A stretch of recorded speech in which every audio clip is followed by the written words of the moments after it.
Hello, good welcome everybody. Sorry about my audio today. My microphone isn't working, which we found out a few seconds ago to some hilarity, and we'll explain that in a minute. Sorry if I'm giggling. I've got the giggles now because of what's just happened. We will explain, and a lot of you will love it, especially who it's happened to. Right, on the screen today we have Reese Roberts, who does patios, and that he started on his own a week ago Monday. So I'm trying to help him out. He's starting a business, and it's always good to see businesses. I've made a mistake there. It says 04, it should be 07. So I'm gonna have to change that somehow. Edit that. I'll put that to 07. I do apologize. Save. So there we go. He places does your synthetic grass, building wall and patios and other bits in the garden. If you want to know more, you can message him on WhatsApp or give him a call. He can tell you prices and things like that and what he actually does. Well, let's get into today. And I'm going to bring in my first guest, who was a bit Keystone Cops a second ago. So I'm going to bring in an old face here, Stephen Bletsoe, first of all. Well, first of all, I was an old hand, and now I'm an old face. Are you deliberately being horrible to me? I don't know, because you haven't got much of a hand left or arm. Anyway. No, I haven't, and I expect some kind of explanation from you as well. Well, we will in a second, but I want to introduce our other guest, a new face today, Fran Sullivan, who is standing in Brackler Central West, I believe. Don't be shy. I'm afraid. Yeah. I'm afraid of public speaking. No. That's why I brought Steve on today. I could have brought Martin, but you'd never said two words at all with Martin because he goes on and on. No, never could have worked in entries, eh? No. Are you just standing for county council, or are you standing for the community council in Brackler as well? Fran? Just the county council at the moment. Just the county council at the moment. Okay. Right. I need to explain what has happened a few seconds ago. I think Steve's probably best explaining this. No, I really don't think I'm best to explain it at all. I was here and Steve came in a little early and I was trying to chat to him, but he couldn't hear me. I was trying to sort out my audios and he thought it could be his headphones. So I had my audio stuff up and couldn't see him. And suddenly I heard, oh, I won't say the F word there, and a crash.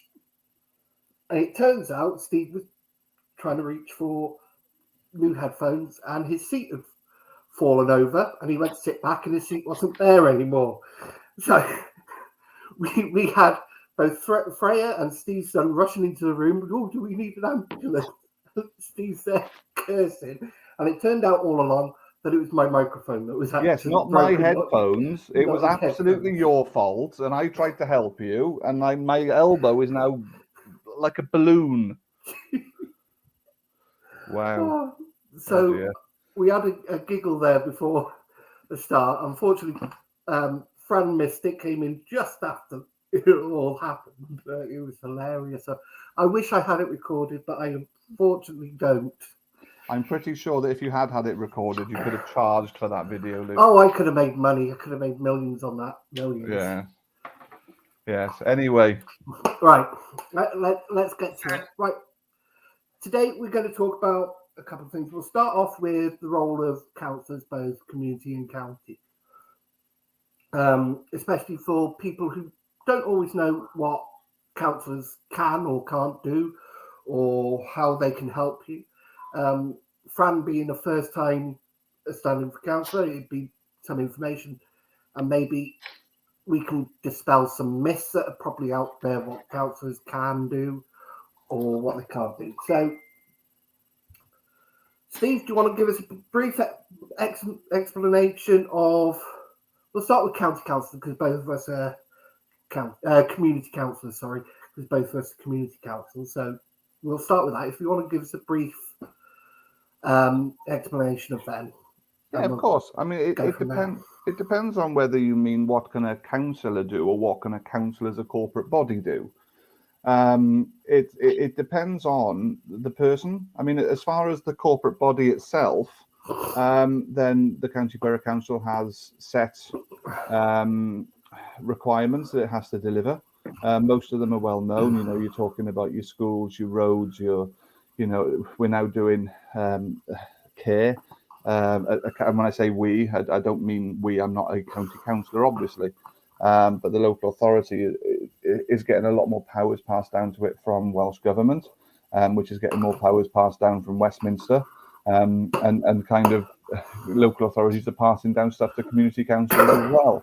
But you know, when you're talking about the council as a corporate body, you're looking at your taking your waste away, doing your footpaths, doing your roads, doing your building of your school program, your transport to school, your subsidising bus routes. It's everything. I mean, as far as councillors go, I think that can vary quite a lot. I think it depends on the mindset of the councillor and what they see the role as being. I mean, that the limitations on that are purely down to the person that's elected to represent the people. You know, you have some. I mean, it's been very visible this week, hasn't it? The number of referrals that have gone in.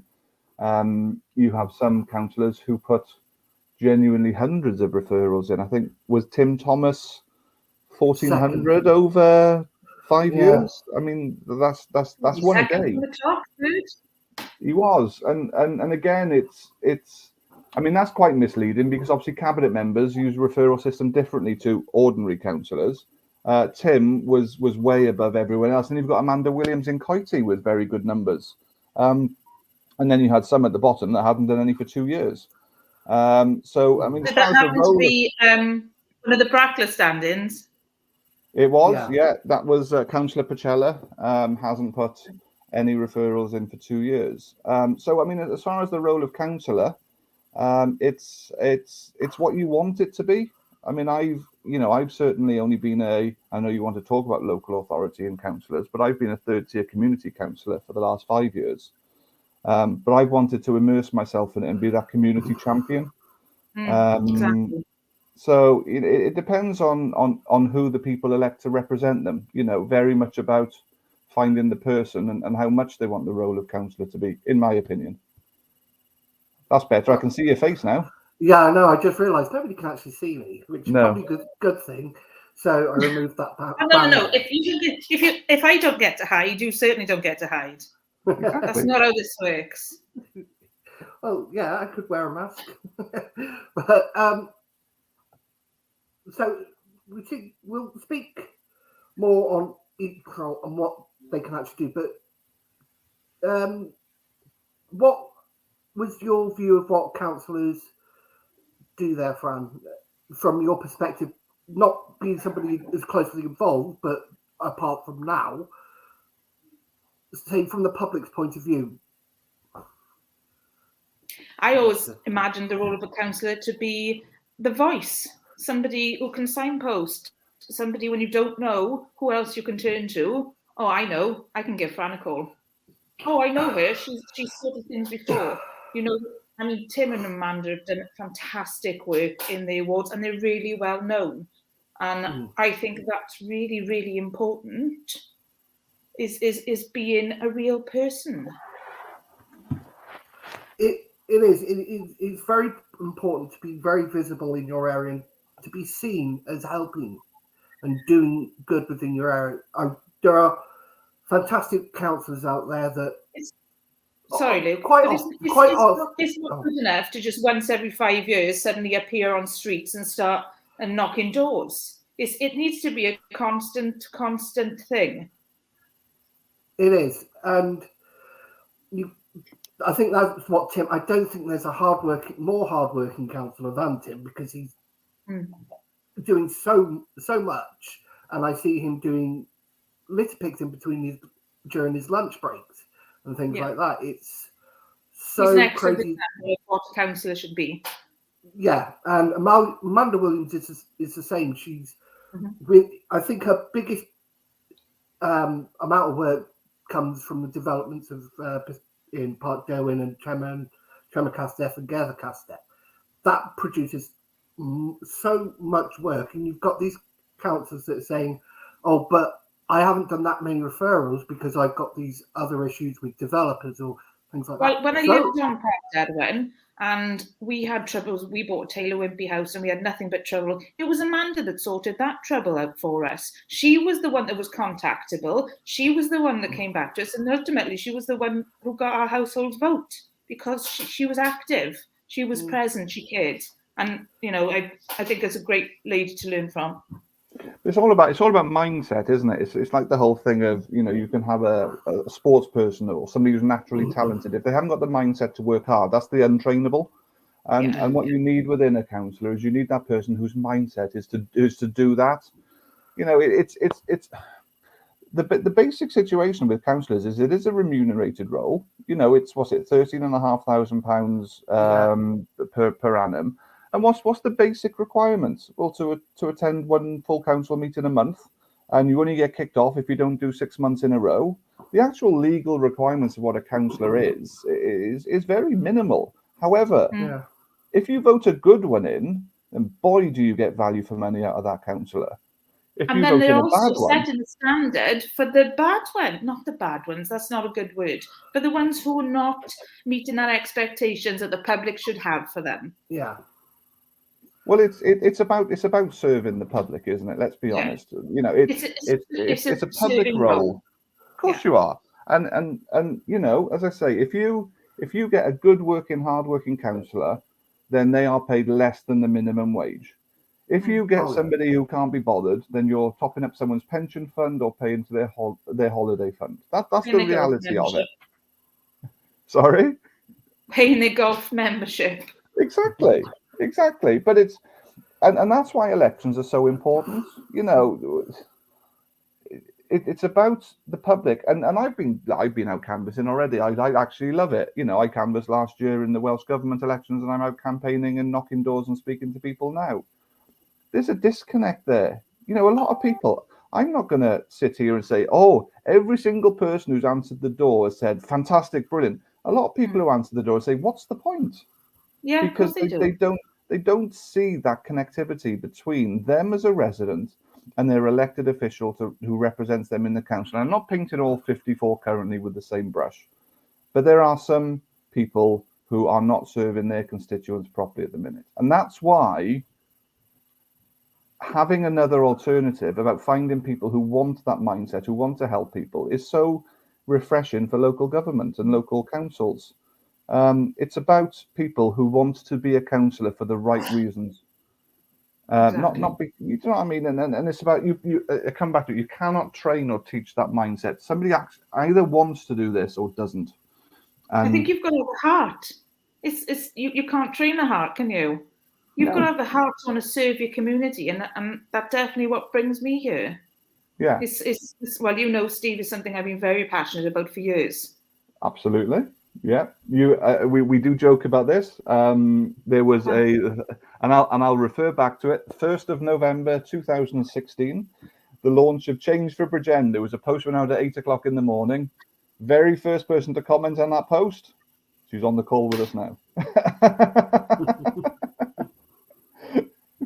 All those years ago. We were all so much younger back then.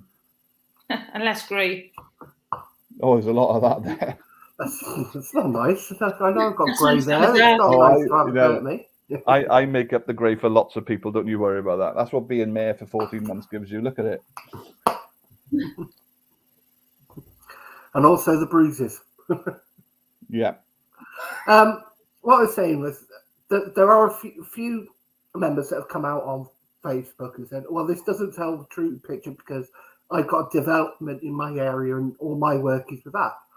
But then you've got somebody like Amanda who has got the largest development and she's got 3 of them in her area, but still manages to be, 5th or 6th in the table? Yeah, and again, surrounded by cabinet members. Yeah. But it's the same with everything, though, Luke. I mean, you can make stats tell whatever story you want, and that's what politicians do. You can have different people look at the same information and they can take something out of it. but it's almost a reflection. It may not be the kind of definitive answer as to what makes a productive councillor, but the consistency of those figures gives you an indication of what's going on.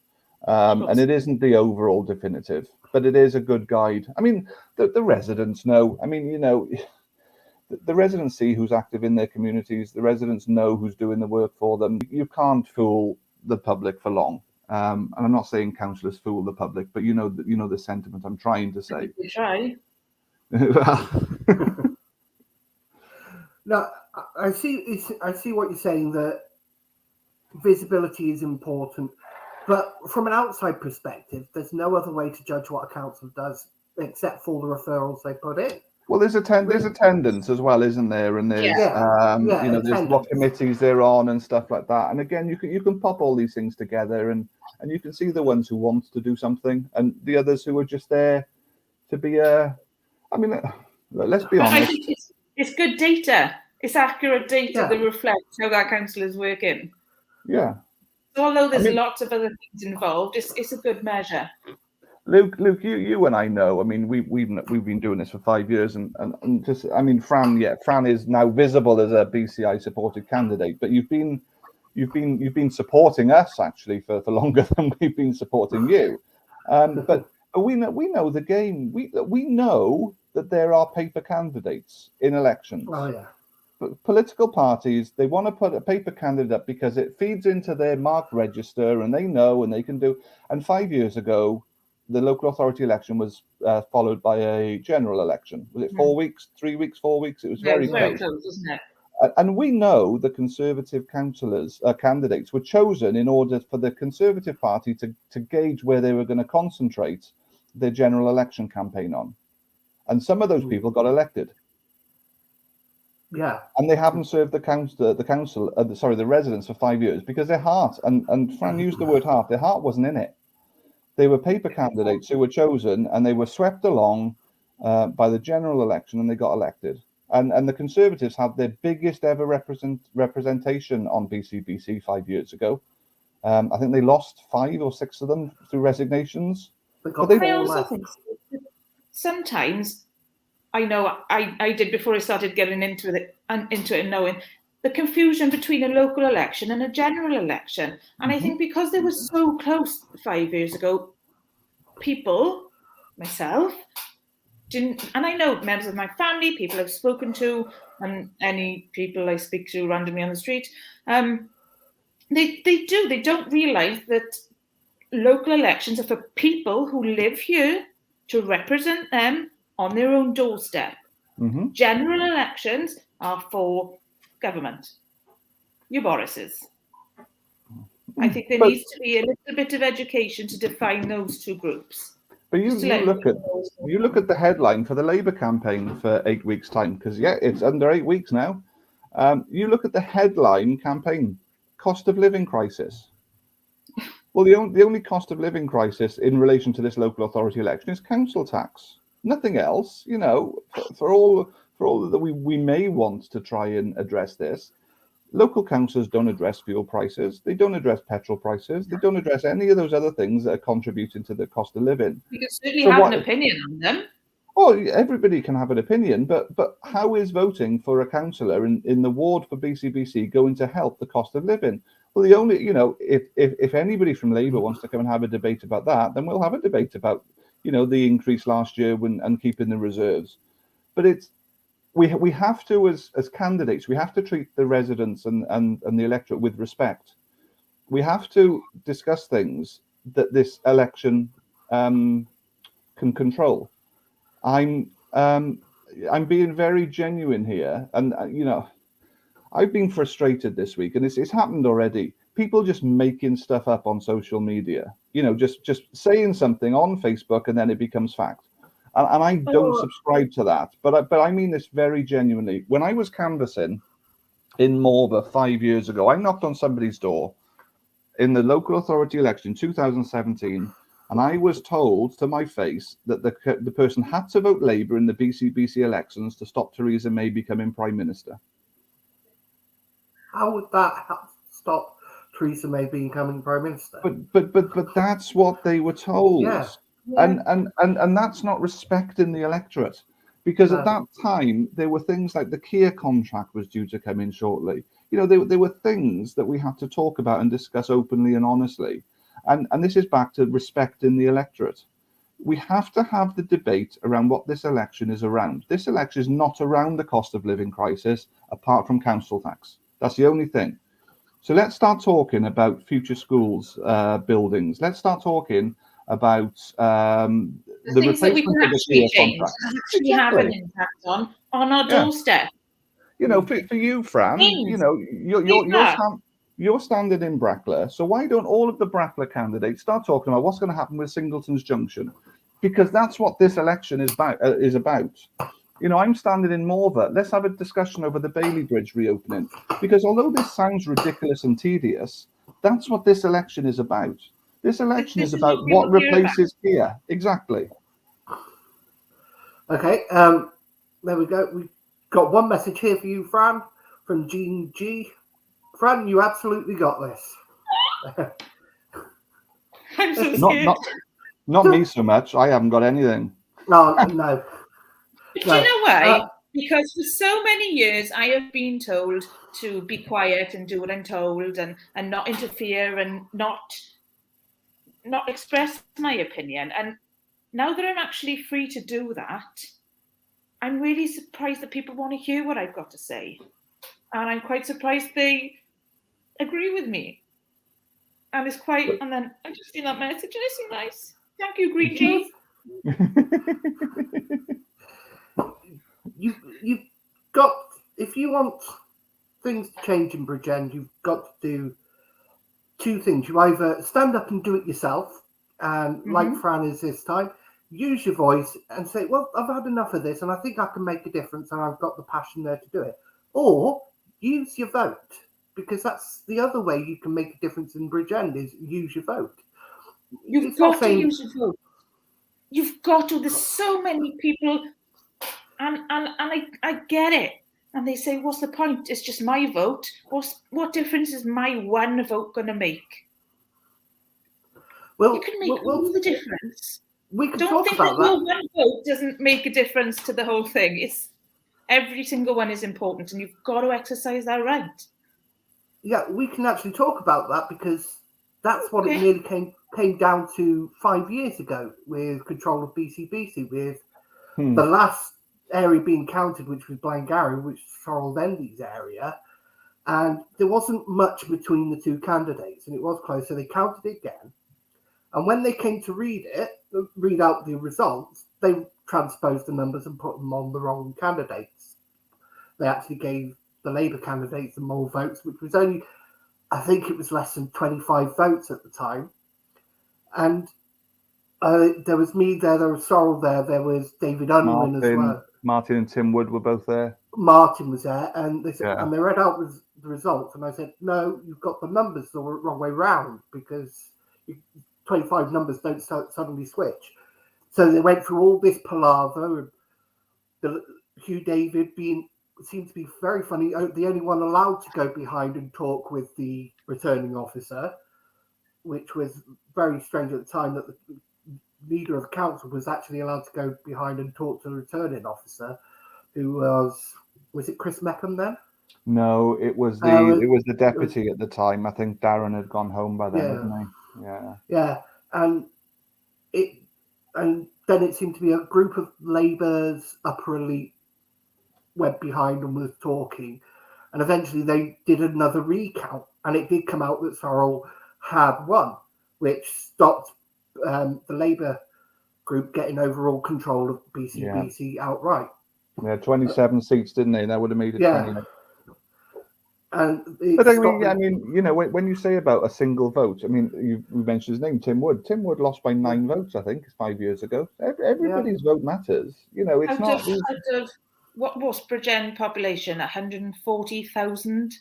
Well, yeah, I mean, it's such a weird dynamic, isn't it? It's just, I mean, that was for his ward, and I think he'd lost to Councillor White by something like 9 votes. But everybody's vote does make a difference, and it's about people understanding. If you're not happy with Kia, if you're not happy with with the roads. If you're not happy with the school bus thing, this is where you change it. And, exactly, as Luke just said, you've got a couple of options: stand up and do it yourself, or vote for people who will do it. Yeah. I will say, even if you are happy with that, happy with what's going on in the county, still use your vote to vote who you're happy for. That's the problem. We've got a turnout for the county elections of roughly about 38%, isn't it? Yeah, it's always under 40. About 38% across the county, which works out to just over 40,000 people out of a population of 139,000 at the moment. So we're talking nearly 100,000 people do not vote. Yeah. Which is. But I speak to them on the doorstep, and I'm not. I get it. Everybody's talked and then everybody stops. Go on, Fran. I can't remember what I was going to say now. No, it's gone. The moment has passed. What were you saying, Steve? But people are apathetic, and I get it. I understand it, because they don't feel there's a value in their vote, and their vote is so valuable because it makes differences. Let's not get away from the fact that BCBC spend a third of £1 billion a year in the local area. Oh. Well, it's getting closer to half. Don't get me started on budget. By the next 5 years, it's not going to be far off that £500 million mark. No, absolutely. So it does matter. It really does. Really matters. It does. And that's what I'm really. Look, whatever goes. If I'm wrong. Correct me if I'm wrong, but do 16 and 17-year-olds have a vote now? They do. Is that right? They do in this one, yeah. Yeah. Yeah. How do they know that? Who's gone and told them that who they can vote for and what it's all about, and where is that link? Where's that information? They are. The Welsh government have dedicated a little bit of advertising, marketing spend to this, and we will be seeing a lot more of it. But it's what's the role of a councillor? Fundamentally, this falls down to us now. I need to be able to connect with 16 and 17-year-olds. I'll have to download. Was it TikTok or something? Insta something. Instagram, something like that. I don't know. I haven't got a clue. I'm sure we can pump out some TikTok videos if we must. I'll download. I did download TikTok for the Senate campaign, and I didn't have a clue what I was doing. I used it once. Not I once. love it. No, I downloaded it. Never used it once. No, it's actually. Before we move off county councillors for a second, we're going to move off that and go on to community councillors. I've got 3 people watching at the moment. Thank you very much. Please drop a like and subscribe and share this out. Get this word out and there. As you can see at the bottom of the screen, there's a message, a little banner that's about Reese Roberts, who does Patioville. He's a new business that's just starting up. He's so new, he doesn't even know what he's going to call his business yet, because he only started Monday. He's going out on his own, and we must help as many independent businesses within this county as possible, because it's the only way we're going to grow now is the independent businesses, and I'll talk a little bit more about that later. So there's his number at the bottom. Message him or give him a call, and he can tell you exactly what he does and give you quotes and come around. So please help your independent businesses. Last week we did Bridgend Indoor Market, and had the ticker going across the bottom, all show, and this will be their all show. So as I say, please drop a like and subscribe, and please share, because it's to help this channel grow, which means I can get more exposure for people like Reese and the Bridgend Indoor Market and things like that. So thank you. We're going to move on now to the community councillor role, which both me and Steve have had 5 years of doing, and I still don't think I know everything that we can do or everything we should do. So, Steve, do you want to start that on? Because you're a resident knowledge. It's kind of the same principle, Luke. I mean, you look at Bridgend Town Council. You're on Coity Hire. You have been on Anasauda in the past, and you look at Brackler.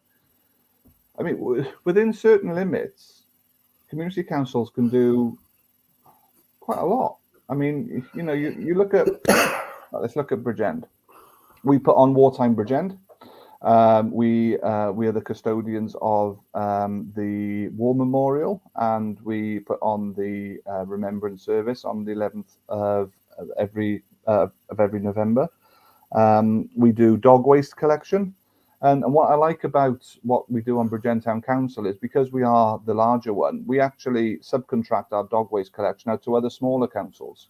So it means that they don't have the costs of having to do it, and it's also generation of revenue for our residents in Bridgend, which mitigates the increase in precept. We do the blue plaque scheme. We've passed a resolution to install reverse vending machines. We do the benches. We've done the Sakura cherry trees. Councillor Timwood did that.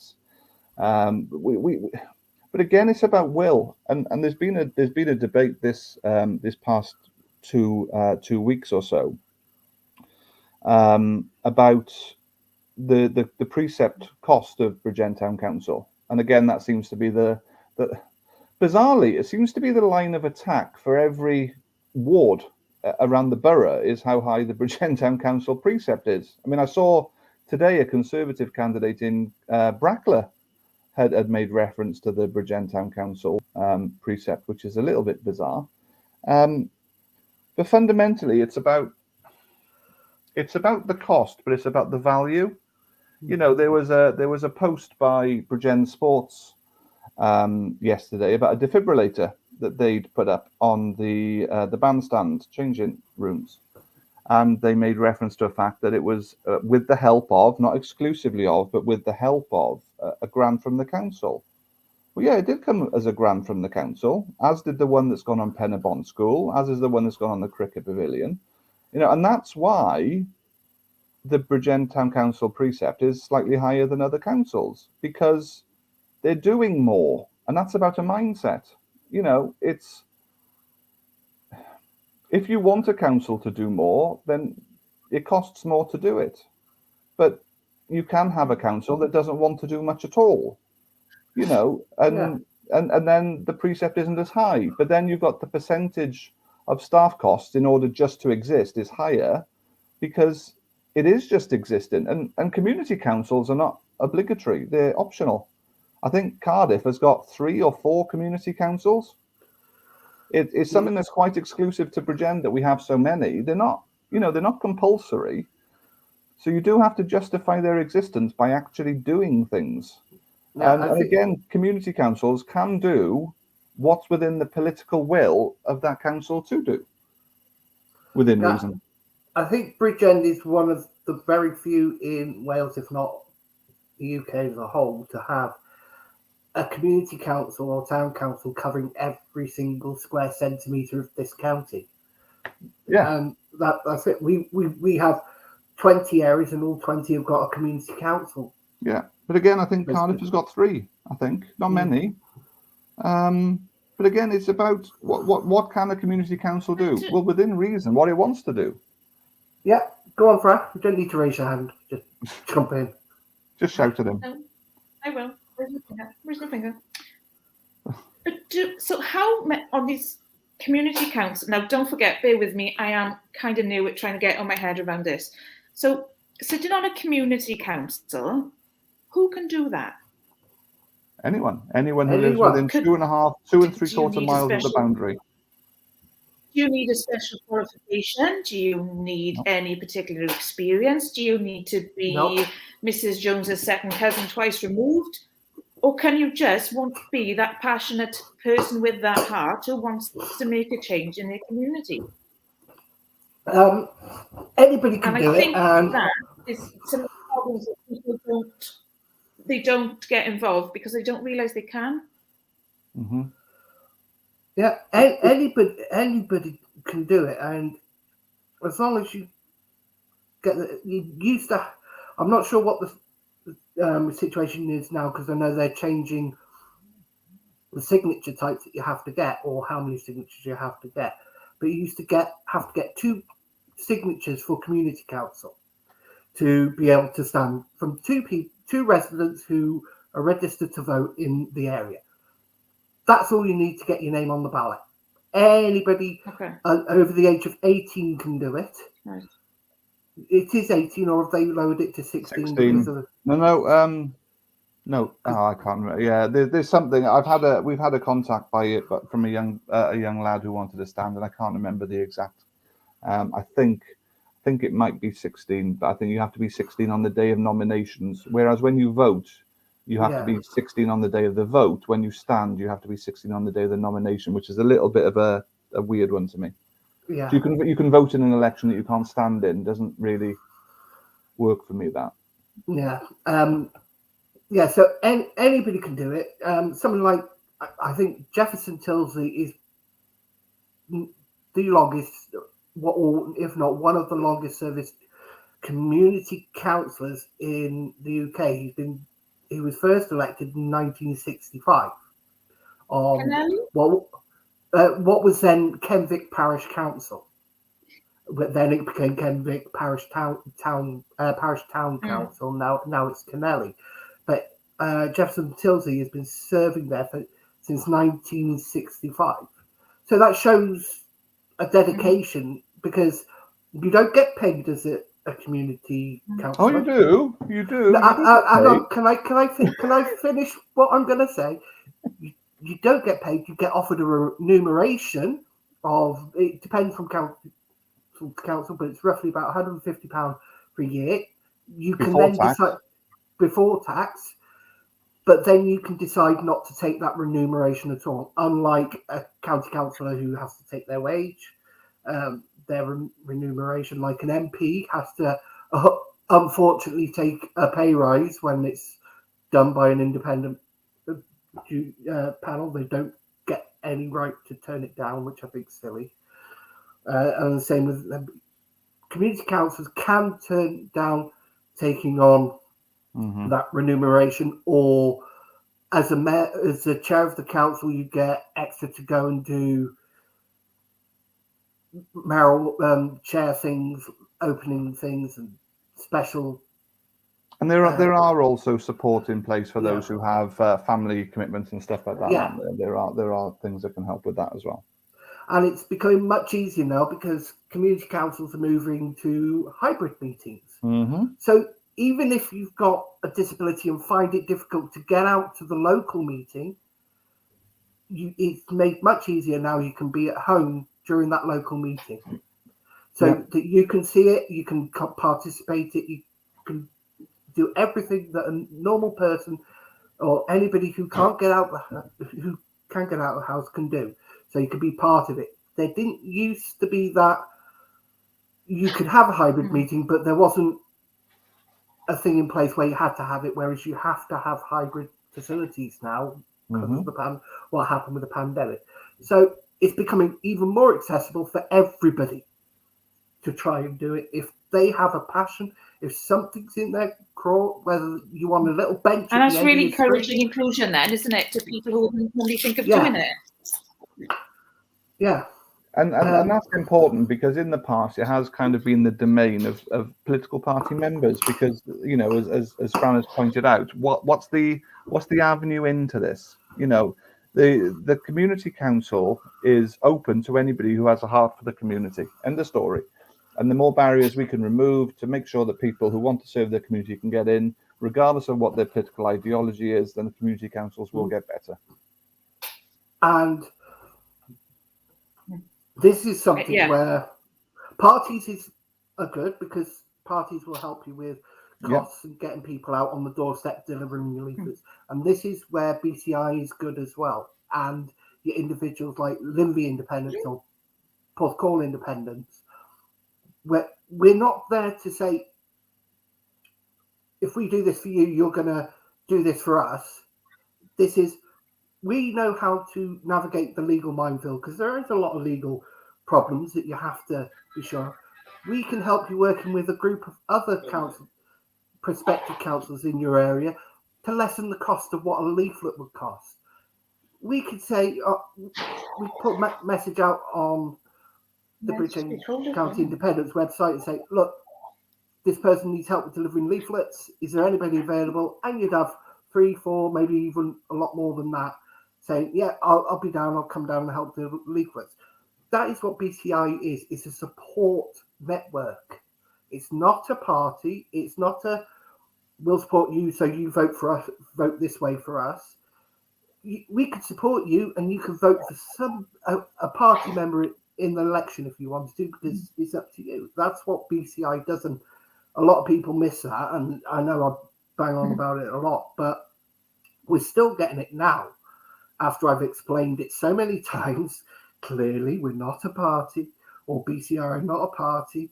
We're just a support network for independent councillors who it can be difficult to do on your own, not just the legal side of it, but cost side.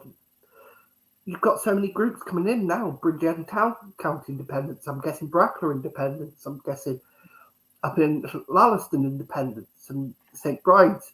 It's people working together to cut the cost, because it can be expensive. Getting 2, 3, even 4,000, like in Bridgend Town, 5,000 houses, I think you have. 7,500. So imagine how much it costs for leaflets for 7,500 on your own. Well, but here's two things on this, Luke. One, if anybody wants to know what Bridgend County Independence or Brackler Independence is, ask people like Fran, who've never stood before and is bombarded with legal things. I mean, we're now entering the time now. Nominations open on the 22nd of March. So if Fran puts a leaflet out on the 23rd of March, if she doesn't get the legal imprint right, then she can expect police action. So why wouldn't she ask for help from people who know what they're doing?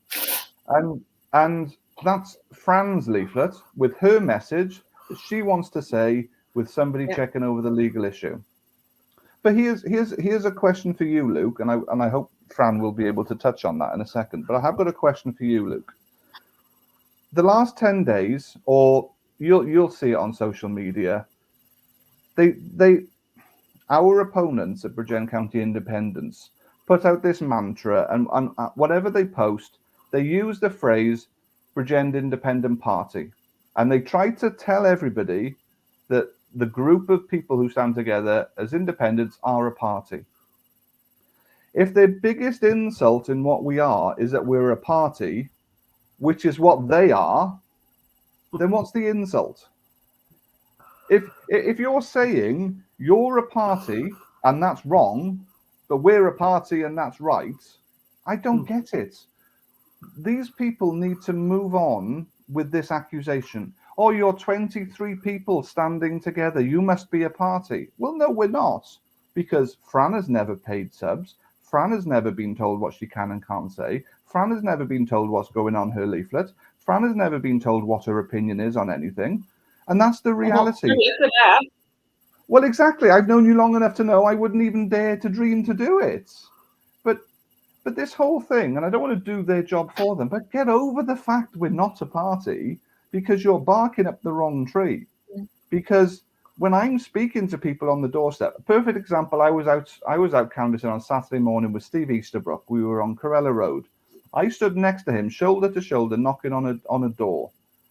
In the precept meeting at Bridgend Town Council last December, we fundamentally disagreed with how the budget should be funded. We voted different ways. It's all documented. It was a recorded vote. We voted different ways. The way he voted won the day. The way I voted didn't. I will still stand shoulder to shoulder with Steve, saying that we're a team. We disagreed on something and we voted a different way. Somebody go back with all of the recorded votes in BCBC, Bridgend Town Council, wherever you want, and show me the last time Labour councillors voted in a different way. We are not a party. Get over it. Move on. Try and fight this. We are individuals. Absolutely. We all have an opinion. We all have beliefs, and we all have morals and ethics. and we're all different, and that's what's going to make this work. It's time for change, without sounding too like. I always remember 5 years ago, Aberkenwick, Lee Robson was standing, and we were changed for Bridgend at that time, and the motto was "Time for Change." Now, unfortunately, Paul Lee was in an area where they actually had an independent candidate anyway, and they changed the party. So the message worked, time for change. Unfortunately, that was the thing. But I'm going to keep on with this subject of what councillors can do, and we'll focus on town community, because from a Freedom of Information request this week, Bridgend County Independents highlighted a discussion between the Director of Communities, the Chair of the Communities, Councillor Stuart Baldwin, and one of the officers, after that officer was asked a question by a town councillor in regards to disabled equipment for parks. The response, well, I won't go as far as to say I don't think it was terse towards the officer. I think it was more terse towards the Bridgend Town Council. That Town Council, Councillor Baldwin basically said the Town Councillor can't do that without, it has to go through the clerk of Bridgend Town Council, which is completely and utterly false. And he's a councillor on that same Bridgend Town Council. And that is completely and utterly false. The only time it should go through a clerk if there's a voted resolution within Bridgend Town Council. Otherwise, a Bridgend Town Councillor can do the same as any person within Bridgend and write to an officer or write to a cabinet member and say, what are you doing for disabled play equipment in parks in Bridgend? What is the plan going forward? And to say from Stuart Baldwin that we shouldn't think to this, it's an electioneering, which it's not. And the person who wrote that letter has been doing it for a while, trying to get answers to this, because that person's working with Disabled Cymru or a charity or a group like that to increase disabled equipment in the Bridgend area. It's very few. Coity have been doing accessible disabled equipment for the parks we've been refurbishing as much where we can. Obviously, there's certain restrictions of where the size of the park and things like that. We do it where we can. Briggarrow Country Park, I think, is the only other place where there is disabled accessible equipment, and it's one swing and one roundabout. So it's a fair question, because disabled people have a need to want to be outside and go to a park like any other child in this county wants to do. So, well, in fact, disabled children have rights to it. Children have rights to be outside and play. And by not having that equipment, they're actually doing it wrong. Yeah, and this is it. So, where chair of the communities in Bridgend Town Canterbury Council is wrong that a Bridgend Town Council can't do this. It's absolutely false. He can do this. Any citizen can write to an officer and expect a pleasant and dignified reply, whether it's something we're looking at or we have no plans for that. It's finding out information. Yes, there may not be firm plans, but it could be something. We're moving towards making Bridgend parks more accessible for disabled children. It could be something. They don't want to know what equipment are you putting in, when's it going to be in. It's, are we moving towards that? And then the next step is, well, when the Bridgend Canterbury Council move on to that next step, is when are you going to do it? Then what are you going to do? What are you putting in? So I think that's fair. And I wanted to talk about that a bit because it was Bridgend County Independence and a Freedom of Information request that highlighted what Councillor Baldwin did there.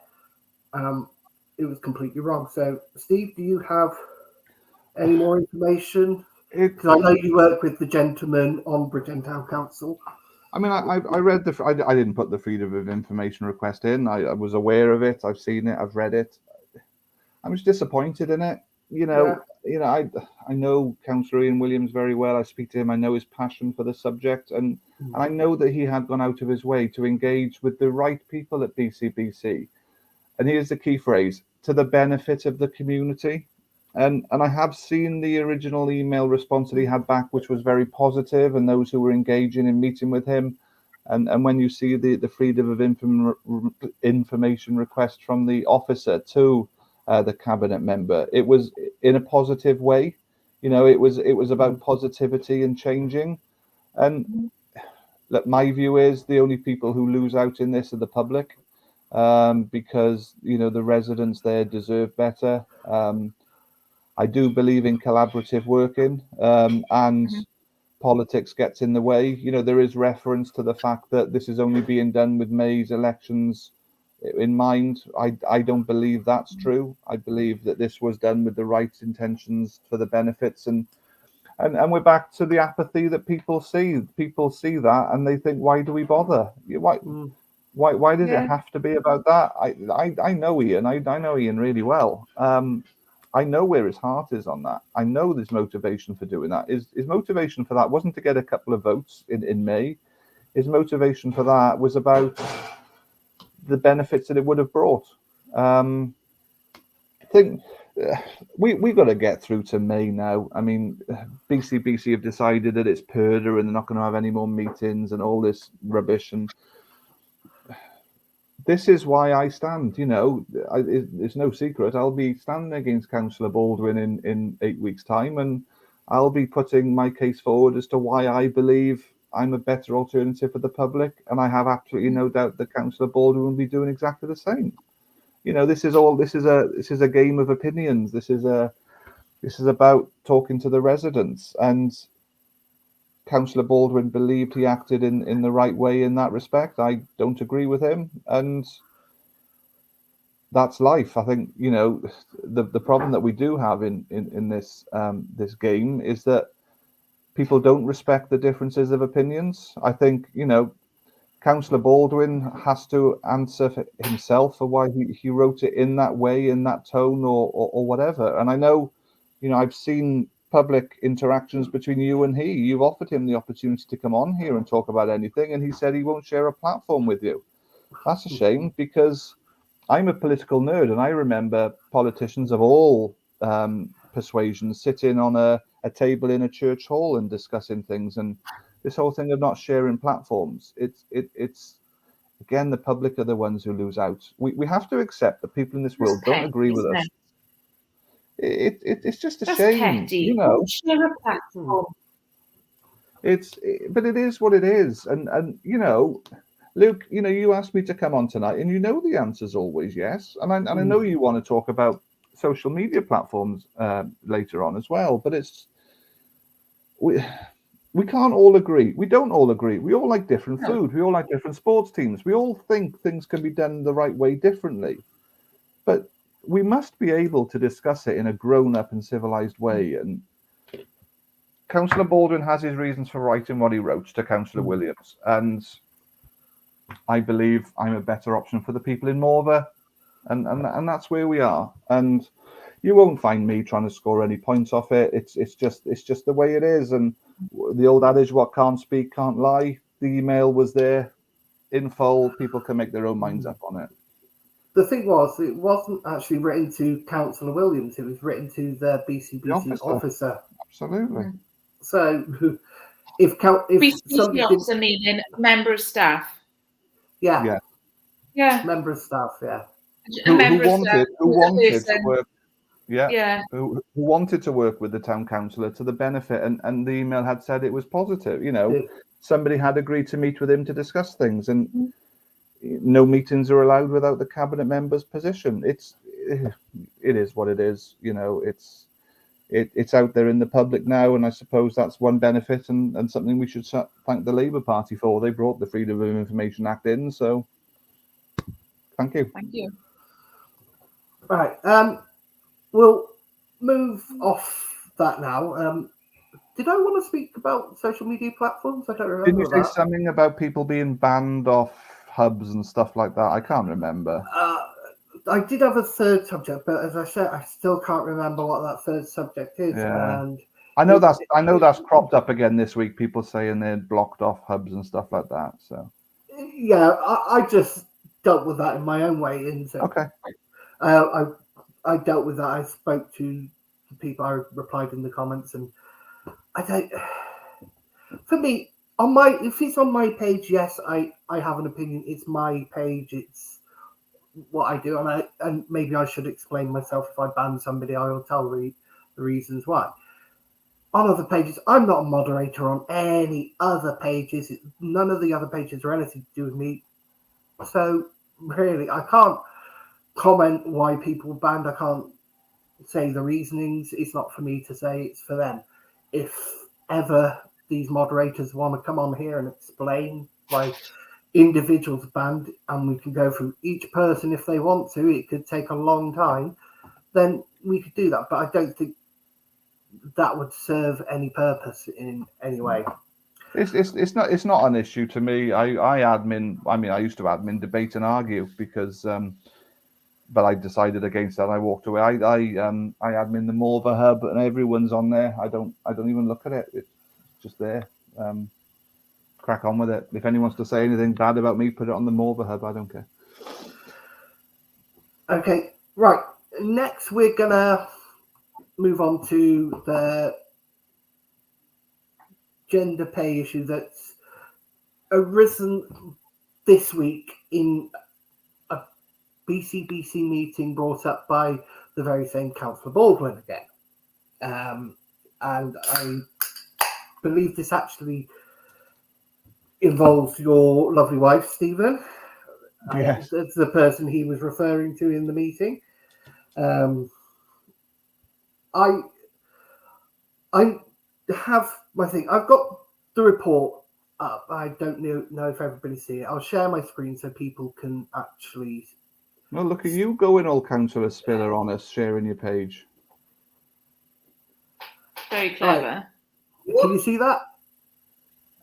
I can see that. Can you see? Hey, I did it, and I can see you. Right. As you can see, this is what Councillor Bletsoe, not the one on screen with me there, was referring to. This is the government. I'll just scroll up. As you can see, the Bridgend County Council, County Borough Council 21-22 Gender Pay Gap Report. Now, it shows in that gender pay gap that women earn 87 pence for every pound that a man earns when comparing median and hourly pay. And we'll go to that part later. Why am I worth 13 pence less an hour? And we'll start with you, Fran. What do you? We heard what you said there. What can you say in regards to this?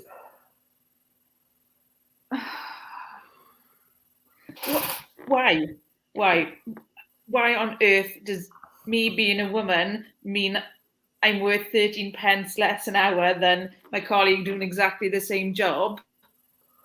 But yet, hang on, I'm actually juggling children and a house management and day-to-day life, and now I want to throw counselling into it.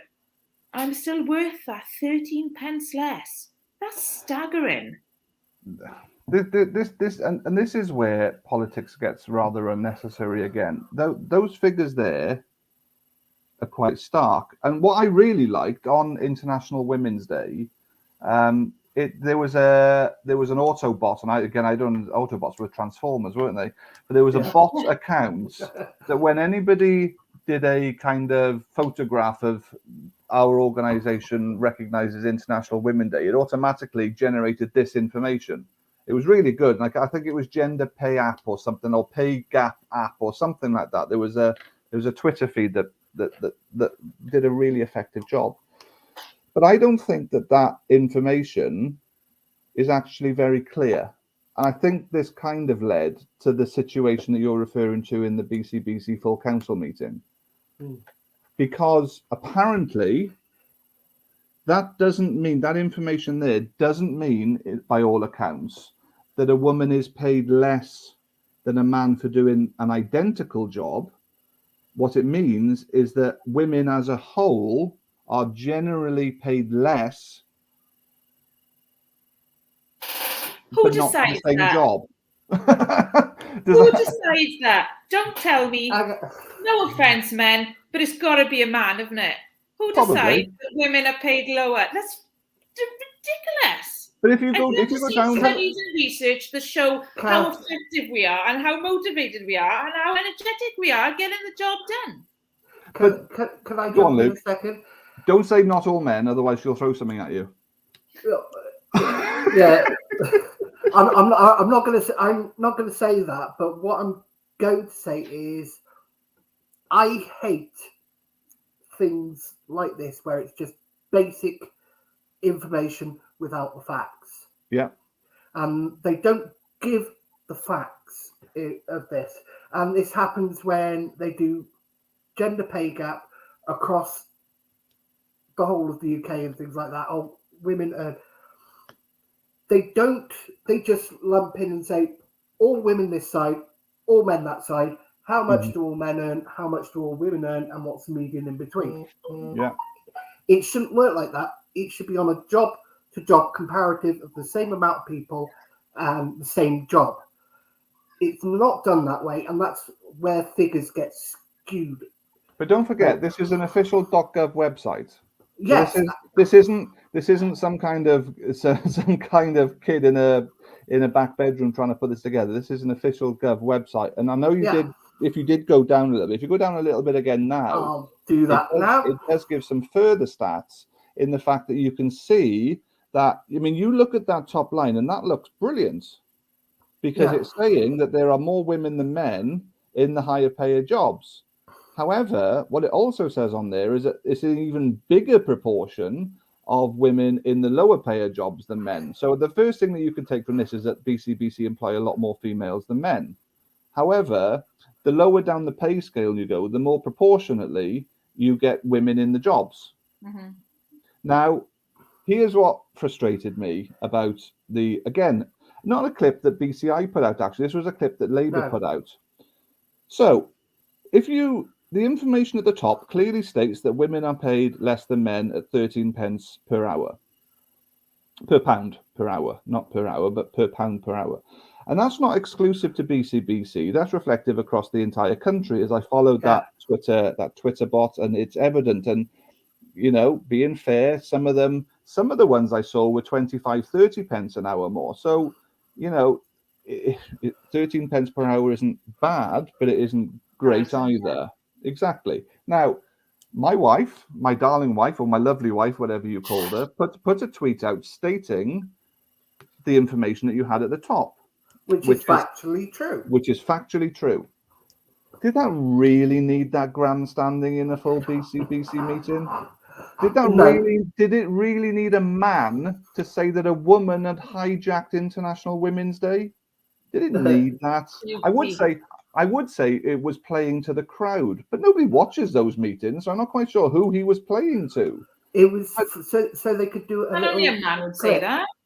Because if you notice, since I've been doing Bridgend Political when I started last year and that, they're putting out more clips, Labour, clips than they ever used to. So, but looking at here, you can see the problem that women have here is there are much fewer men working at BCBC. A lot fewer, in both cases, 4 to 1.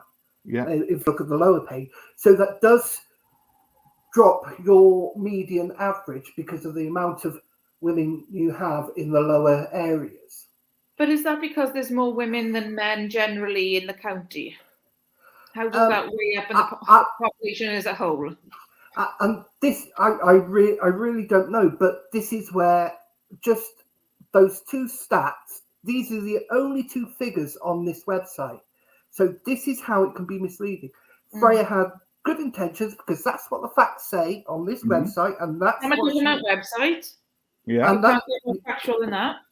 no, and that's what she said. So she was correct in reiterating that. It was also correct. It probably also correct. I can't say this because BCBC don't actually publish pay figures per person or per job, which I can understand, but which I think would give us a clearer picture of actually what's going on in this situation. So yeah, and then we see the stark reality of how much men are actually paid compared to women in certain jobs in the council. Until we see the basis of comparison, I think the best level of comparison would be department heads, because that is going to be a level playing field there. You can't do from the CEO or deputy CEO, because there's only 2 positions. It'll have to be the department heads. How many women are there and how many men are there? How much are each paid? That'll be your initial. And then you go then next level by next level. What are the pay comparisons? You have to do it level by level with the same job. That takes away anybody who does part-time or job share or anything like that, because you're going to have the pay disparity still.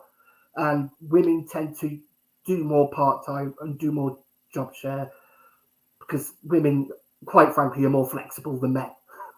In many ways, have a lot more responsibility at home, and we're the ones generally, not all the time, No. we're the ones generally managing the home, managing the children. The school runs the after-school clubs.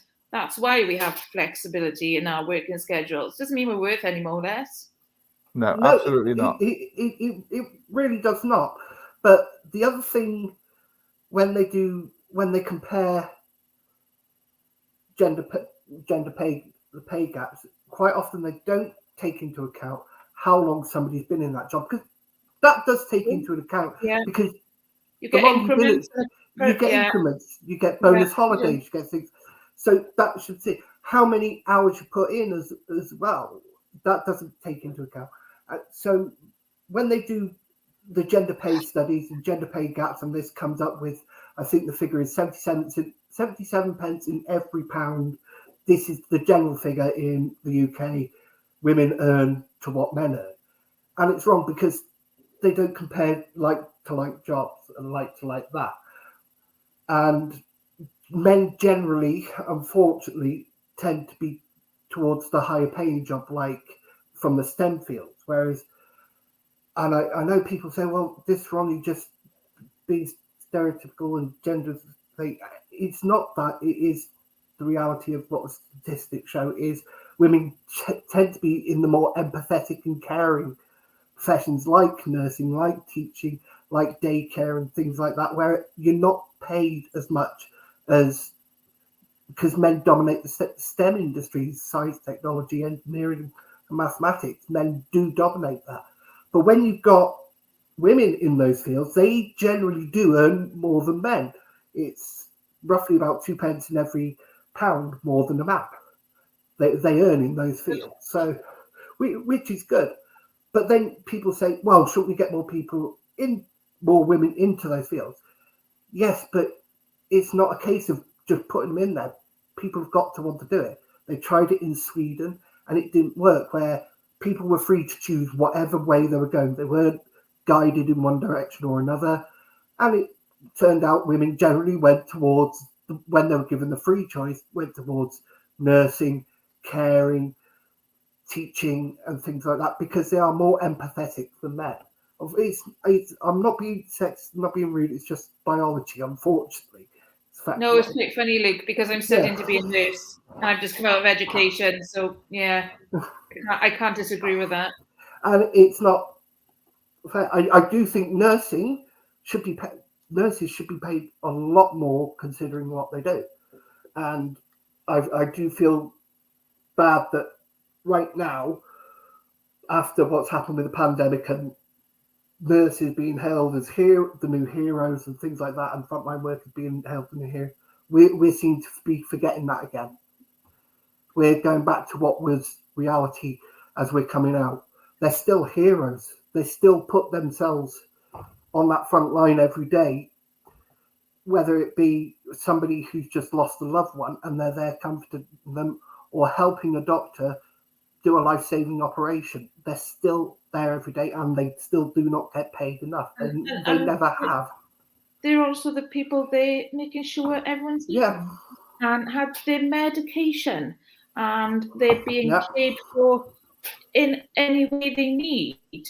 They're responsible at different levels for ensuring all that is given to the people and the patients in their care. Yeah. In relation to the subject matter, we've come a long way in our generation. Oh, gotcha. We've come such a long way from the Bernard Manning, Alf Garnett kind of comedy that demeaned women to actually getting to the point where women are now paid for doing the same job. They're paying the same amount of money. The next level of progress now is that we recognize the jobs that traditionally women do. We've just said more women naturally fill these positions. We have to revalue those positions, because by saying that women traditionally fill these posts, then we are creating a gender pay gap. Yeah. Because we're saying that women traditionally fill these posts and we're going to traditionally pay them less. Well, that's the next level of progress forward. That's how we truly close the gap. Because how do you relate a waste collection person at Kia, which is traditionally a man, compared to a care home assistant who is empathetic and more traditionally a woman? If we're going to say that the one is paid more than the other, then we're never, ever going to get rid of this gender pay gap, because we have to realize that there will always be differences in gender. There will always be differences in the kind of roles that people go into. And until we have a holistic overview look at this, then this will always exist. I wholeheartedly agree there that it's not the... Maybe that's something we can look at as independents. Absolutely. Pay reviews. I would love to do research onto that topic. I've always been so against the jobs for the boys. That angers me so much. I'd love to be involved in making changes there. But I will say the encouraging news is, as Steve pointed out in that statistic of the percentages, there were a lot more women in those top positions, which is great, which is fantastic. I said the women. I do apologise. I didn't mean it that way. Women are given that opportunity to get the top jobs in BCBC. So we must applaud BCBC for doing that, for keeping it open for men and women to apply to go for the top jobs, and not just say, yeah, you're a man, you're not going to get pregnant, you're not going to do this, you're not going to be home to the kids, so you can have the job. But we need more in-depth research into that, I think, to prove that. But the way that you introduce this topic, Luke, does point towards a wider issue. I think it is more local to BCBC. I mean, when I say that, I found the tone and the mannerisms really bizarre in that clip. And I try and distance myself from, that was a go at my wife. I try to remain, away from that emotional thing on that. But you look at, and I said about grandstanding and playing to the crowd, there's very few people who watch it. I think you and I are probably two of the very few people that watch those meetings, Luke. But there's a pattern here. I mean, that clip was put together by Labour, and probably in reaction to it, the fact that it's a tactic that Bridgend County Independents use. We put a lot of videos out, we clip them, we put a load out about Arbed recently. But you watch that clip, that officer had a pre-prepared answer. Yeah. That wasn't a reply to a question. That was an answer to a question that he must have been told was coming, because he read the answer very detailed off his screen. So there you've got a BCBC cabinet member probably extending a personal grudge he has against the town councillor into a full council meeting. That was followed by the budget meeting where Councillor Charles Smith felt he had the right when voting to have a go at those who voted against it for voting against spending in schools, which wasn't called into line by his colleague, the mayor at the time. Then you've got that awful situation where Councillor Baldwin, when he was mayor, when Councillor Gifford called a point of order, and the mayor at the time, Councillor Baldwin, wouldn't let him call the point of order without detailing the actual point of order that he was referring to, and then he called in the monitoring officer to say whether the point of order could be called when the details of it hadn't been given. And then within 15 minutes, Councillor Gebby called a point of order to move progress, and the same requirement wasn't requested. Yeah. And in that respect, we're talking about a culture change that's needed there, because that is not good for democracy when meetings are conducted in that manner. You know, was independent town councillor Freya Bletsoe technically incorrect with 2 words that she put in her social media post? Possibly. But you've shown on the screen how that mistake could have been made. Yeah. Did that really need a cabinet member to accuse a woman of hijacking Independent Women's Day?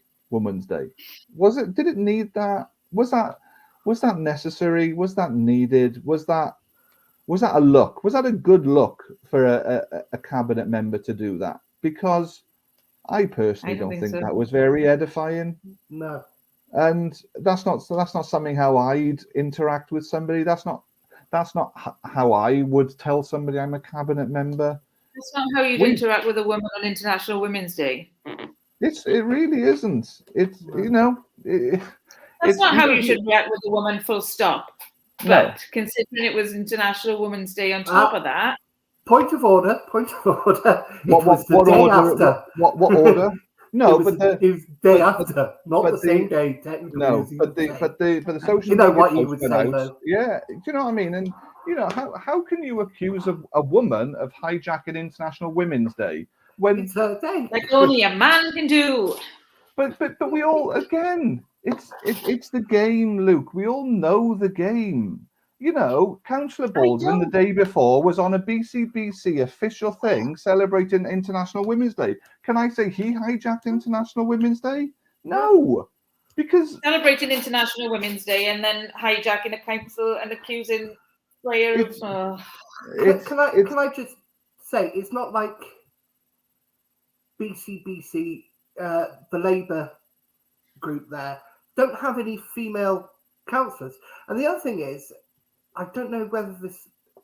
There was no opposition councillors asked to go on that poster, Luke. I can confirm that with you. No, and they're saying about the photo ops because we point out photo ops all the time and say, "Oh, but yeah, you do. Yeah, you're doing it while you're out leafleting," and same with the other candidates like Ian, like Tim, like Martin, and things like that. It's while out leafleting and canvassing. They're doing it at the Ukraine thing, because if you noticed when they had that picture come up, Labour said we celebrated the vigil we were at the vigil. They had Chris Elmore, Hugh Davis, Hugh David, how the deputy and Mayor Spanswick in that picture are standing with everybody else there as if they're singing in the crowd. Where was Tom Gifford? Where was Luke Fletcher? Both Jamie Wallace was there. Yeah, and he was stood off to the side.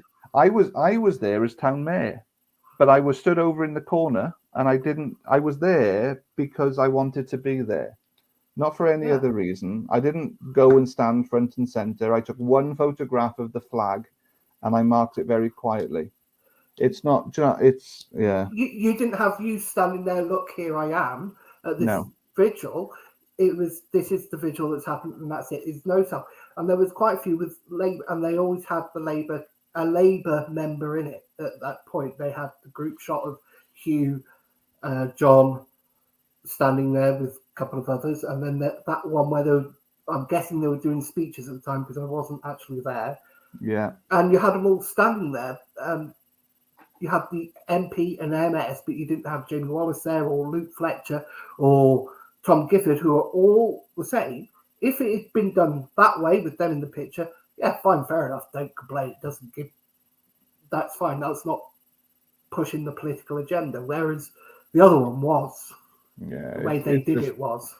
I just come back to this culture change thing, Luke. It's, you know, I watched the BCBC meetings, you watched them, and you know, there was that situation, wasn't there, where there was that planted question on rats. Do you remember that one, where the cabinet member had said that the rat situation was going to remain free, and then a councillor asked a question, and then a Labour councillor said, "Can you confirm that this is still free?" And it was like, well, how does that help with the debate? Oh, yeah. You know, it's just we've got to do more. We've got to do better for the residents. You know, we're back to what benefits them. And you know, I've chaired town council meetings now since January last year. I like to feel I've been fair in them. I like to feel I haven't given any political preference to one speaker over another, or you know, come down on one speaker worse than another. But you know, you watch those meetings for the last 14 months, and you know, you can make a political point if you're part of a certain political group. But you know, when people like Ross Penhale Thomas and Alex Williams lose their rag over the way that they're treated in meetings, they are the most balanced, mild-mannered people you'll ever meet. If they are losing their rag over the way that these meetings are being conducted, you know something's wrong. But you can see it's only, well, it's never against a Labour member, because they could have been something said about Charles Smith with what he said, but nothing. Well, he should have been stopped. He should have been stopped the second he started. That was a vote. Yeah. That was just a vote. And for him to be allowed to say, oh, you know, take me on social media over this. No, this is a vote. The mayor needed to stand in regardless of his affiliation and stop Councillor Smith talking then. But no, he'd rather stop his opponents. And yet Alex was put down. Tim was put down. Amanda was put down. Matthew Voicey was put down as well. And it's just, when you see what happens in these meetings, especially when you get the older men in charge. The last mayor, I can't remember his name. He was good. He was pretty Councillor fair. Watts. Yeah. Councillor Watts. I'll give him that. He was fair across the board. He treated everybody the same. Mayor Spanswick, he doesn't. It's one side. Well, mentioning Councillor Watts, you know, talking about this subject matter about 0 hours contract. Councillor Watts asks the cabinet, how many 0 hour contracts do we have here? We don't know. We'll get back to you. But yet they had. And has he? No. Has he got back to him? But don't forget, it's Welsh Labour's policy to not have 0 hour contracts. And according to one of our sources, there are at least 6. Oh, well, I know somebody who's told me they know 6 people who are on. Danny J. Yeah, he says he knows 6 people. But then, I mean, and I these saw are 0 hour something. contracts in BCBC. Yes. Now, I will say here that we don't. If there are, we don't know the situation, because somebody may have retired. They may have requested it. Yeah, may have requested it. They may have requested a 0 hour contract. Or there may be somebody who's come up to retirement, retired, but said, if you need me, you can call me in. Put me on a 0 hours contract, which is fair enough in those situations. They're not. As long as it's their choice. Yeah, as long as it's and not something that you're either on a 0 hours contract or nothing. If that isn't a choice, really. If somebody's gone up and asked, could I be on the 0 hours contract? It's more flexible for me with family commitments, with other commitments, or somebody's just gone into retirement and they don't just want to be, that's it, stop working, but be available to help, then that's fine. Fair enough. If that's the case, then tell us about it. Brilliant. We'll carry on. It's a non-story. But otherwise, then there is a story. But here again, here's the problem with politics again. And if that's the case, then Welsh Labour can't have a policy of no 0 hour contracts. No. Because you can't have 0-hour contracts for Sports Direct bad, 0-hour contracts for BCBC good. You Yeah. have to have a policy that recognises the exact flexibility you're talking about. And again, this is this grandstanding of we are against this unless it suits us. Yeah. Which is Wrong.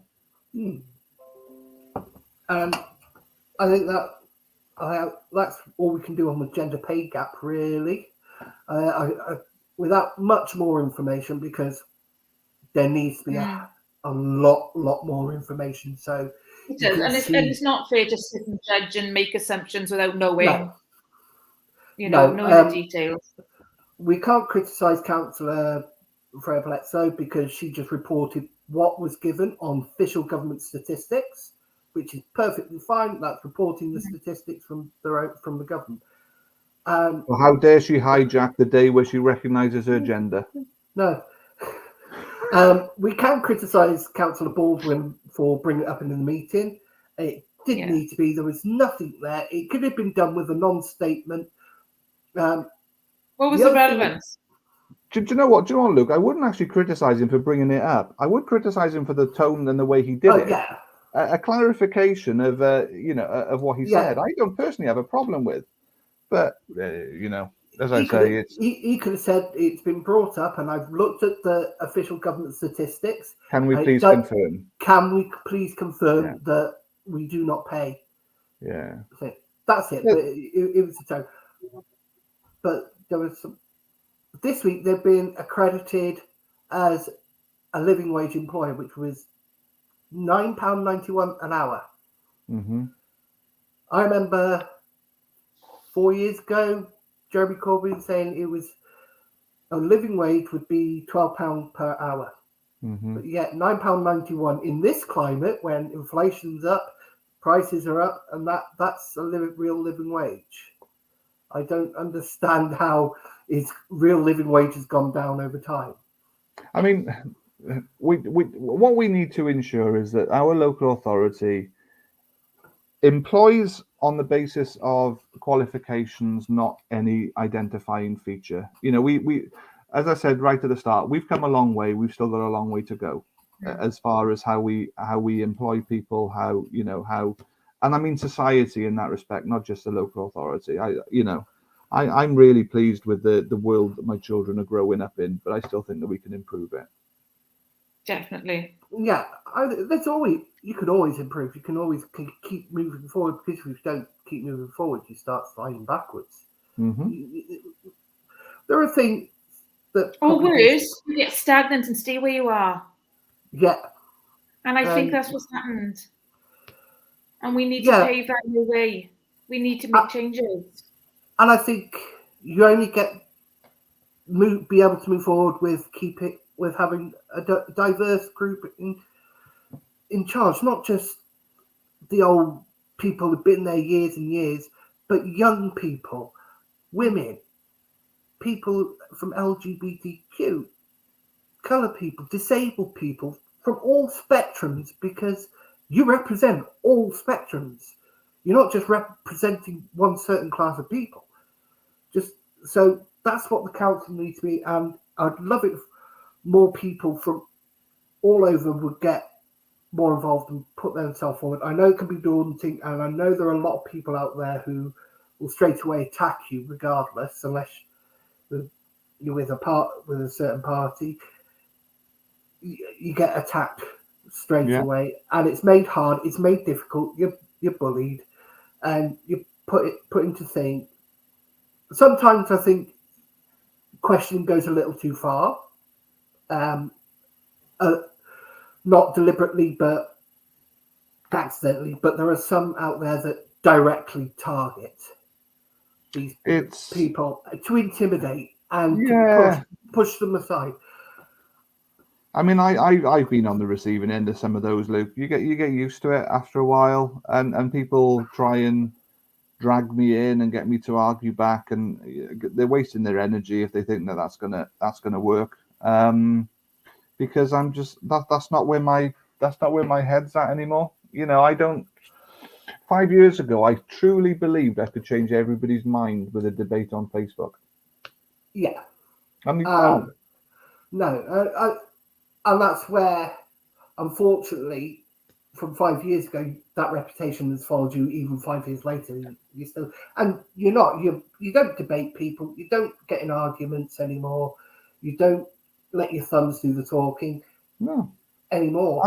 I've currently got two that I know of active fake profiles trolling me on Facebook. And you know, why somebody is taking their time out and energy out of their day to even bother, I don't know, because they're not going to get that rise. Because the people who I'm hoping to seek the votes to get the election of don't care about stuff like that. If these people honestly think that when I put my head on the pillow at night I care about what they say, then they're very, very wide of the mark. They're not doing their cause any good. They're not convincing people to vote for their chosen candidate. And I'm going to try and make sure that I don't convince people who may support me not to vote for me because they feel let down. You know, it's you learn in this. You learn how to conduct yourself. You learn what's important in life. If somebody who fundamentally disagrees with everything I believe in and stand for asks me a civil question online, I'll answer it. And that's where I am with my political life at the moment. I'm not saying I'm above scrutiny, but if you say something bad about me or my family, or you saw the thing from BCI about somebody threatening somebody's children.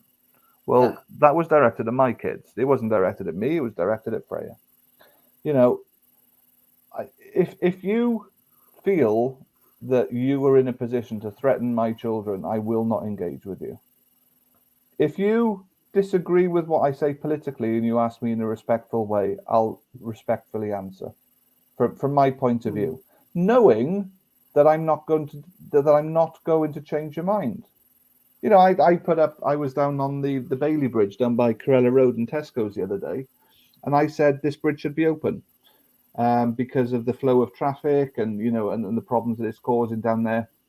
Most people disagreed with me. One person came on and said he disagreed with me. It's not a big issue. I should concentrate on other stuff. That's fine. There's nothing wrong with that. No. He wasn't rude to me. He didn't say anything bad to me. He just disagreed with me. And I felt like saying, okay, at the end, but I didn't want to look like I was having the last word. So I let him say what he said and I moved on.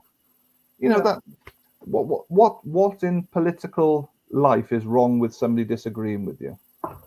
It's like, it's not, it's like, I have huge respect for you, Martin. I don't always agree with mine.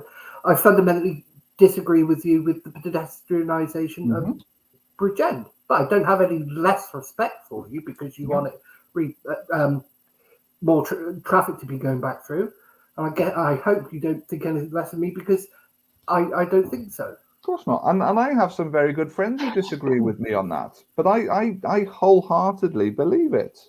And you know, let's say for argument's sake, let's say that you, Fran, and I were all BCBC councillors, and this was a hybrid meeting where there was a motion in front of the council to reintroduce traffic around Dunraven Place.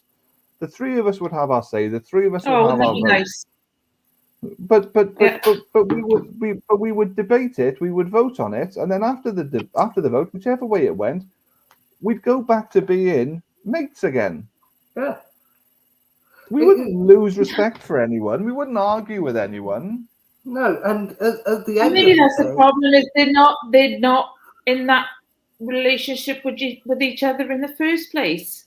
They don't have that, and I think that's what I've learned since coming into this is that we all respect each other. We know we've got different opinions. We know we think different things on how things should be done. But we respect each other and we respect the community that we're trying to build enough to just accept, and we're grown-ups. Could you excuse me a second? I've got to turn off the heating. I'm roasting my ear. Don't worry. Fran and I will just talk about other stuff. Don't worry. Okay, right, what do you want to say, Fran? This happened last time. You disappeared last time. We got into so much trouble with what we got away with last time. We just won't tell him. Okay. Let's hijack it. Let's talk about Rhys Yes. Roberts in the patio. Yes. I don't need a patio, but I do in Yorkshire. Do you think he'd travel to Yorkshire? He could do if he travelled and pays Yeah. expenses, 45 Well- pence a Well, it should be worth more than 45 pence a mile with the petrol diesel. So we agreed that Luke is going to pay for somebody to travel to Yorkshire to patio my back garden, yeah? Luke should, yes, I think Luke Brilliant. just said he'd cover it. Brilliant. Oh, that was easy. You do realise that these are recorded, Steve, because I remember all the nice stuff you said about me last time when my computer actually switched off. Oh, I'm not to be trusted, am I? But no, look, it fundamentally it's down to democracy. In the past, in local politics and in national politics, you've either been red or you've been blue, and if you haven't been either, then you've been an off colour of orange or yellow or whatever the Liberal Democrats run by. But now you've got a real, genuine, viable alternative where a group of independents who respect each other's views and respect each other as people stand together to give another option. You know, Yeah. Fran now is standing for the very first time in Brackler West Central. Is that the name of your ward? West Central. That's it. Now the fact that a group of independents have got together to empower somebody like Fran. Trust me, anybody watching this, Fran is an amazing community person. The fact that Bridgend County Independents have put work together that allows somebody like Fran to be a name on a ballot paper, to give people frustrated with party politics another option, then we've done our job. You know, Can I just... It's given me the confidence to do it. Yeah. Yeah. Because I wouldn't if I was on, not that I wouldn't, because who knows, but if I had to do this venture on my own without anybody behind me, I'd be very, very intimidated. Yeah. Can I just say, when, Yeah. because I know Labour members watch this, because I've seen the comments on some of the things we've done. Hello. And, hello, Labour members. Hello, Labour members. Hello, everybody. Get your prospective candidates. Come on and have a chat. Steve, don't use the word allow, because I know that they could twist that. Say help or encourage, because they're allowing people now to stand, because that's what will happen. That's what they will say. You know that will happen, because that's what some of them do. We don't work like that though, Luke. I know. We support people who come to us and ask us to support them. You. Yeah, absolutely. As I did. Yeah. You have both come to somebody and said, would you support my campaign in this area? Nothing I probably more than didn't that. use those words. I probably used much harsher language that I won't repeat. But I'm just a normal person who's fed up, and I wanted to find other people who were just normal people and fed up, and here we are. Yeah, but that's where the 23 comes from. You know, we don't have a selection process. We don't have people in dark rooms who pick. I mean, look, the name comes up a lot, but if anybody ever needs any justification for what Bridgend County Independents do, look into the Llinvi Independents and how they started. They stood up for their community. They were deselected for being unloyal and not suitable for being councillors. Well, the electorate showed them what happened, and then a couple of months later. And that was the last time Labour members voted against Labour in. Yeah. On a massive subject like that, anyway. Yeah. Absolutely, but that's about power and control, and that's not what this is about. You know, it's a structure that been, isn't it? It's a structure that doesn't work. But it should never ever be about that. People are elected to represent their communities, and if something is in the interest of their communities, then, and I'm not saying that they should have they should say, oh well, 55% of my residents believe this, so that's how I should vote. Somebody is elected to have an opinion, but that opinion should not be overruled by a controlling party. And you know, going back to that, because I saw Luke Fletcher asked a question about this in the Senate about the budget meeting. The budget meeting. That was really weird, because this is the first time in this term that this Labour administration have not had a majority. And this is the first time that anybody has been threatened with code of conduct violation for voting against the budget. There was no threats last year when people voted against it. There was no threats the year before when people voted against it. And we have to have democratic process, not just on something as important as the budget, on everything. And I mean everything. Councillors should be free to vote in a different way to their colleagues, regardless of whether that's in a group, whether that's in a recognised party, or whatever it should be. A councillor should be free to vote how they feel properly, because they answer to the residents. And May might be a very good gauge of that, because I'm getting good responses when I'm speaking to people, and I know other people are. And Fran, we're in WhatsApp chats, and you see councillors talk, you see candidates in there talking about the responses that they get. And we don't say it publicly because it's a cliche, and hashtag great reception on the doorstep, whatever you want to do. But we know independent candidates are getting a good response. We know that, and this may be a complete moratorium on this whole structure. And let's say this works. Let's say that an independent administration is able to be formed on May, and let's do a better job than the Rainbow Lions did 12, 14, whatever years ago it was, because that didn't work. And I have my own personal beliefs as to why it didn't work, but they're personal. And let's remove part, anybody who stands on a doorstep and says, we will fix this in 18 months. No, this is 2 terms to turn this juggernaut around. It's going to take 10 years to make BCBC into a better It's the long authority. game. You've got to be in it for the long game. It is. Well, it's taken 24 years to get into this mess. Yeah. So it's not going to come out 24 overnight. years to run Bridgend into the ground that it's run into. Yeah. It's Yeah, going to take that to get it back out. And 10 years before you start to see the real benefits of change that's needed, because it's structural change. It's that change of climate in there. Well, I think one of the biggest frustrations that the Labour really don't understand at the minute is a lot of the Bridgend County independence information comes from within the organisation.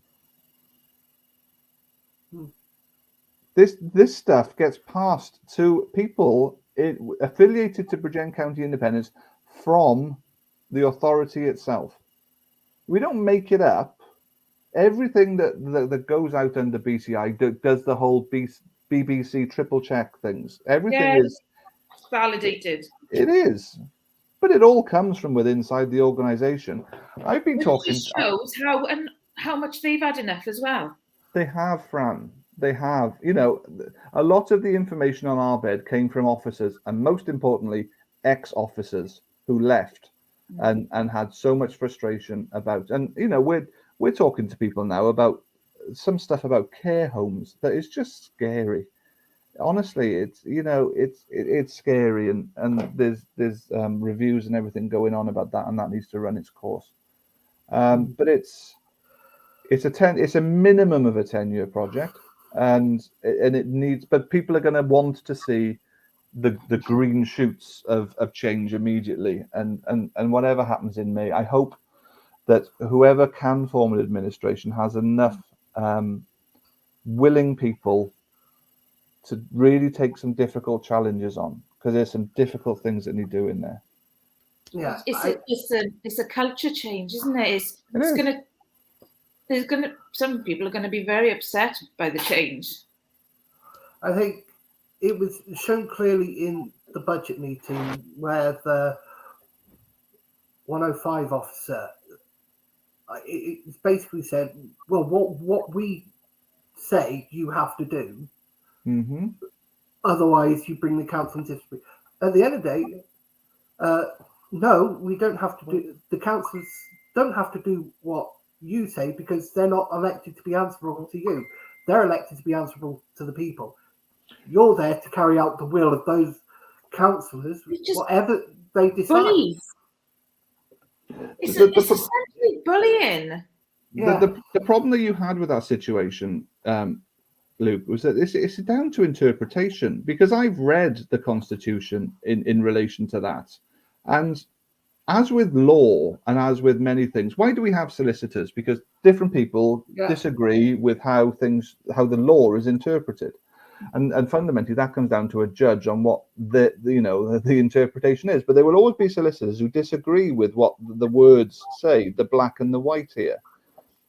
Under the BCBC Constitution, any councillor can ask the Cabinet to go back and try again.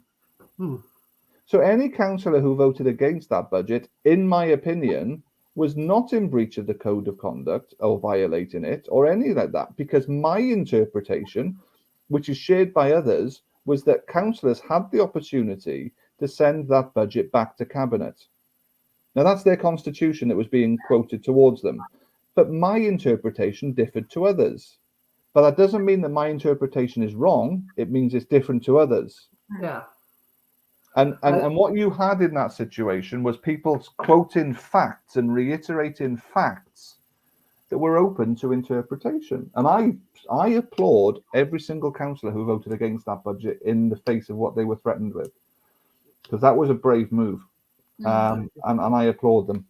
And as we know, the Council 105 officer has not followed through with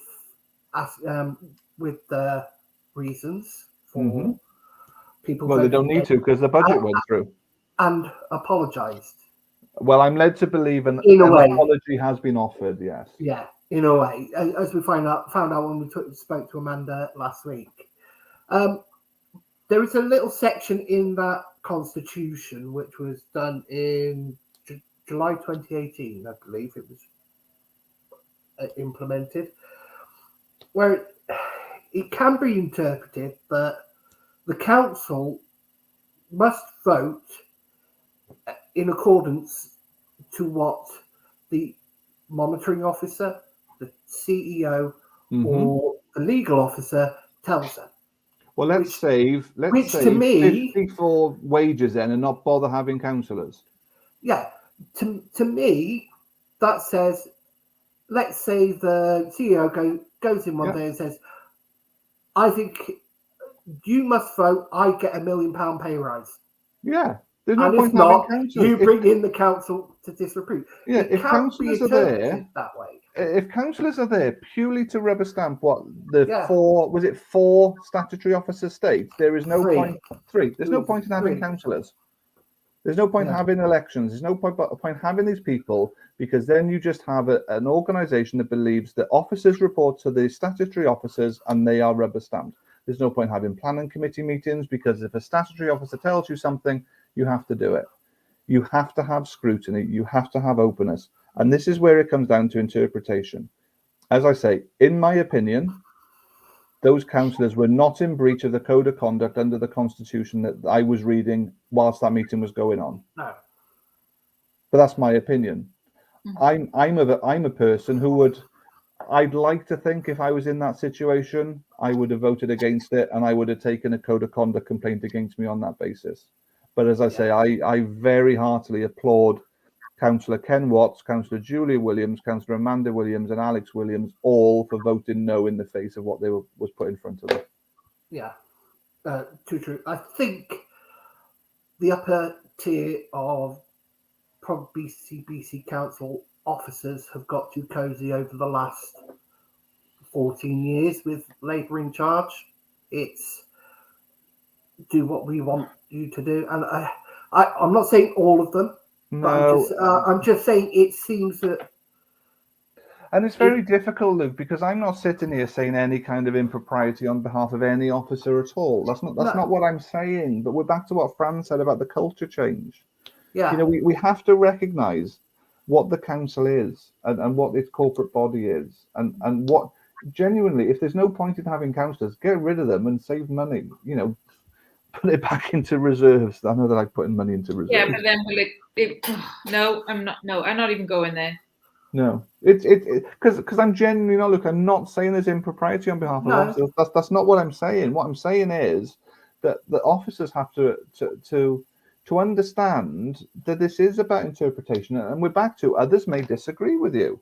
Yeah, and sometimes you need these. Yeah, all right, let's I'm not going to drop him in it, but perhaps there should have been an investigation into the 4 councillors who voted against it, because let's trial that, because those councillors believed they were doing the right thing on behalf of those who elected them to do it for them.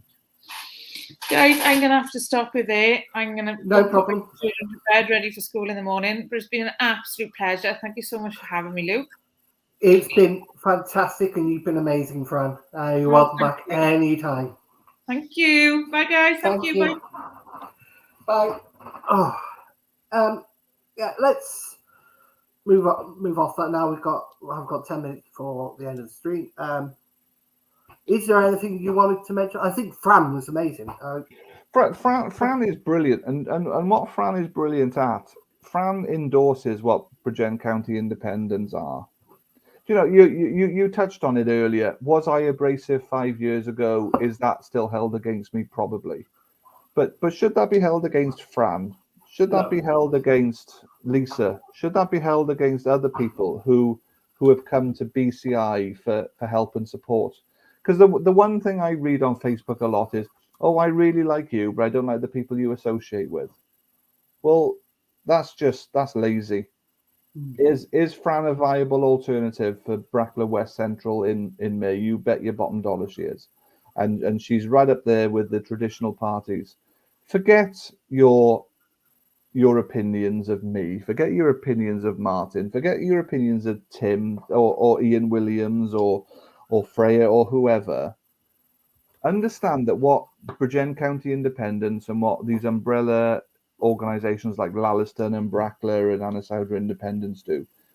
Look at the people who've come to get support from a group of like-minded people to stand in local authority elections, and stop using your ideas of what I am or who I talk about or whatever in any way. There are some amazing, for BCBC, we've got 23 supported candidates for May. For Bridgend Town Council, we've got 16 out of 19. What Lalliston have put together for BCBC and for the community council there, phenomenal people to stand. Genuinely phenomenal people. That's what this is about. Listen to what they've got to say. Vote for them.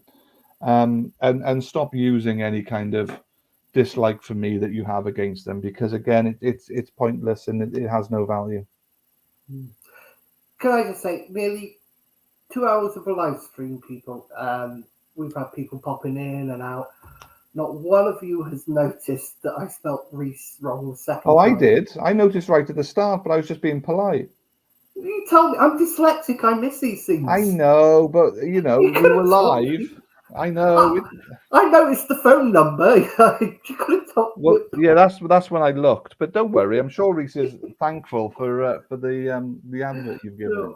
Well, but look, I know we did touch on it very briefly about the social media thing, but stop complaining that you're not allowed into hubs when somebody like Luke has given you a platform, a 2-hour advert to come and talk to people about your policies, and then you don't take him up on it.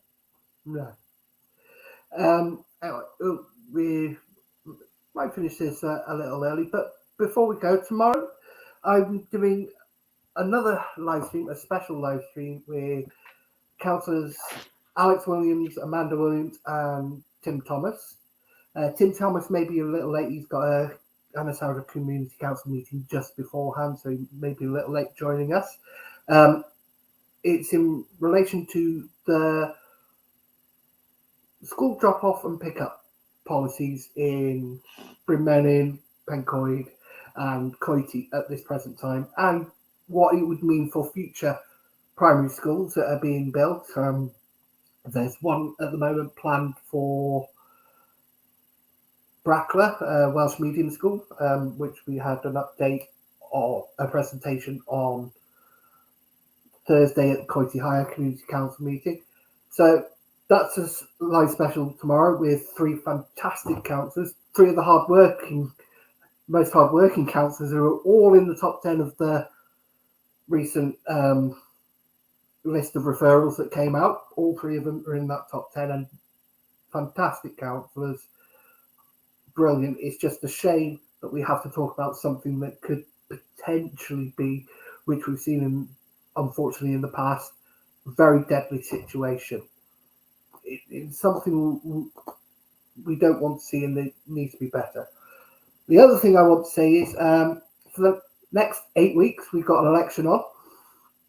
I will be doing Bridgend Political Hour, and I'll be doing it after the election as well. I probably won't do a 2-hour live stream every week after the election. It will go down to 1 hour for Bridgend. But I'm looking to start a Welsh Political Hour so we can talk more about Wales as well. And as it's not to do with local, it's discuss councils all across Wales, the Welsh Government, what Westminster are doing for Wales, so the MPs and everything. If there's anybody out there who'd like to join me in that endeavour and doing research, because I'm up all the time reading lots about Bridgend, trying to find something to talk about, I will probably need a partner, somebody who will like to do it and do live streams with me. We invite people on from across Wales, MPs, MSs, councillors from across Wales. And so I'll be looking to do that after this current election. It's too much to do with the current election coming up, and Bridgend County is more important at this point for me. So there we go. I've rambled a bit there. So Steve, thank you very much for joining me today, and I'm guessing you'll be on again soon for any. Well, I was just about to say, I consider I'll be on the substitute bench whenever I'm needed. Yeah, Well, Fran said she was a little nervous about coming on, so I thought it'd be somebody who's been on before, it'd be easier for her to do then. And I think it worked. And I think you're the perfect person. You're calm. You don't speak as much as Martin or myself, so Fran can get the things without having to or there's somebody who hardly speaks at all, where Fran or me has to carry on the conversation. She can come in when she felt comfortable, and I think she did a great job. I agree with you. I hope other first-time candidates see Fran's performance. Well, performance isn't the right word, but you know what I mean, and realise that you're not Paxman. You're actually quite a nice guy. Yeah. Don't worry if you're not used to public speaking. I have a fear of public speaking. I hate it. I really, really, really do. And yet I'm doing this. So I do get nervous. I stammer a lot, and I go quite quickly a lot. So it gets easier as you go along. And the more you do it, the easier it gets. And if you've got somebody like Steve here, it helps. So if anybody ever wants to come on, I've seen Lisa Lewis in the chat. Thank you, Lisa. You've been brilliant to me recently. You can come on whenever you want.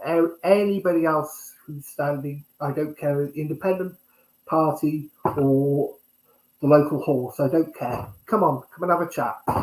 That's all we're here to do, is chat and put the world to rights. That's it at the end of the day. It's your opinion, and we respect that opinion. And that's what we're here to do, just get people to see you. So please like, share and subscribe. I get roughly anywhere between 50 and 100 views for each video, and still only have 19 subscribers. So please, the more subscribers you get, the more it goes on to YouTube algorithm recommending it for other people. So please like, share and subscribe. Tell your friends, get more people involved. Let's get more information to the public of Bridgend. Thank you. Thank you again, Steve, and have a good evening. Yeah, I'm going to go look at my arm now, all right? Let's have a look at it. Show everybody. It is swollen. I don't know if you can see it anyway. Yeah, I can see a little mark just underneath. Yeah. Try and blame me for it. It was you. It was your bleeding microphone. Right. Good night, Mark. Good night. Try not falling over again. I'll try. All right. Good night, everybody. Have a good evening. Bye.